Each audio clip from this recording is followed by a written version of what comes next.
ये तो हम देख चुके हैं कि ऐसे रिएक्शन में, यानी कि यूरेनियम जब पैलेडियम दो पैलेडियम्स में बदल रहा है तो पोटेंशियल बैरियर की हाइट क्या होनी चाहिए। अब एनर्जी कैसी रिलीज़ होनी चाहिए, उसके लिए हम क्विक कैलकुलेशंस करते हैं। यानी कि ए हमारे पास क्या है, 119 है और बाइंडिंग एनर्जी 8.5 है। दूसरी तरफ ए जो है वो 238 है और बाइंडिंग एनर्जी कितनी है, 7.6 मेगा इलेक्ट्रॉन वोल्ट्स की बात है ये।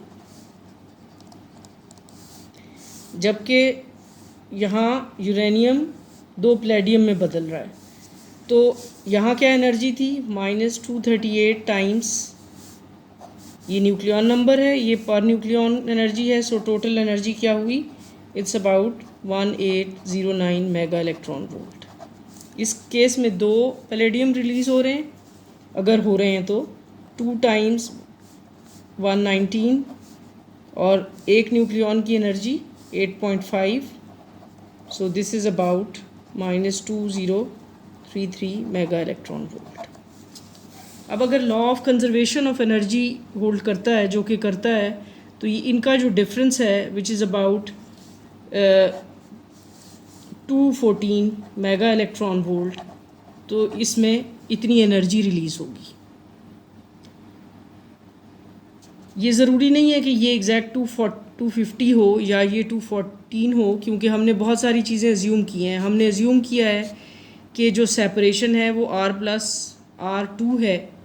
हमने एज्यूम किया है कि दो इक्वल फ्रैगमेंट्स हैं, तो इनमें कुछ फ़र्क हो सकता है, 20% हमारी इन अजम्पशंस की वजह से डिफरेंस हो सकता है। लेकिन जो बात यकीनी है वो ये है कि पोटेंशियल बैरियर जो है वो कम से कम उतना होना चाहिए जितनी एनर्जी रिलीज़ होनी है रिएक्शन में, और जितनी ये एनर्जी हाई होगी उतने बहुत से तरीके हो सकेंगे कि डीके प्रोडक्ट ये एनर्जी शेयर करे।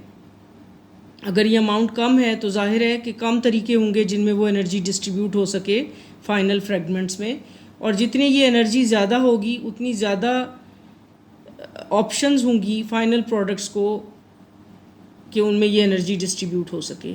इस बात का मतलब ये है कि हायर डीके स्टेट्स होंगी, जिसका मतलब ये है कि हायर प्रोबेबिलिटी होगी रिएक्शन की। तो अब हमने एक बात ये कही कि पोटेंशियल बैरियर जो है वो कम से कम इतना होना चाहिए रफली कि वो जो एनर्जी रिलीज़ करे वो उसके इक्वल हो, जो कि ये है। अब क्या ऐसा है कि अगर ये बराबर हैं तो फ़ौरन ये रिएक्शन हो जाए,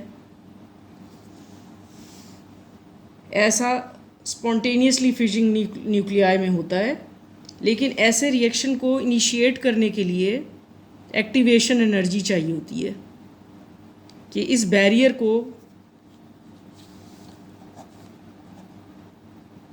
क्रॉस करने के लिए, यानी ये अगर इसकी एनर्जी है तो इसको क्रॉस करने के लिए ये एनर्जी चाहिए, और फिर ये एनर्जी रिलीज़ होगी।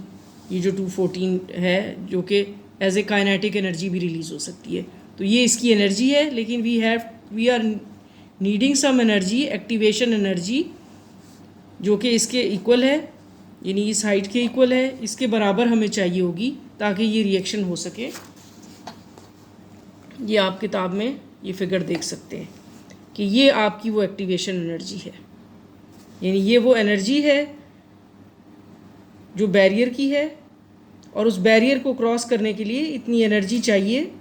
और once it will gain that energy तो वो रिएक्शन होगा, उसके बाद वो एनर्जी रिलीज़ होगी जो हमने कहा कि 214 है। इस केस में 214 मेगा इलेक्ट्रॉन वोल्ट वो एनर्जी रिलीज़ होगी। फाइनल प्रोडक्ट्स की काइनेटिक एनर्जी की सूरत में हो सकती है, वो गैमा भी हो सकते हैं, बीटा डीके भी हो सकता है, वो अल्फ़ा डीके भी हो सकता है।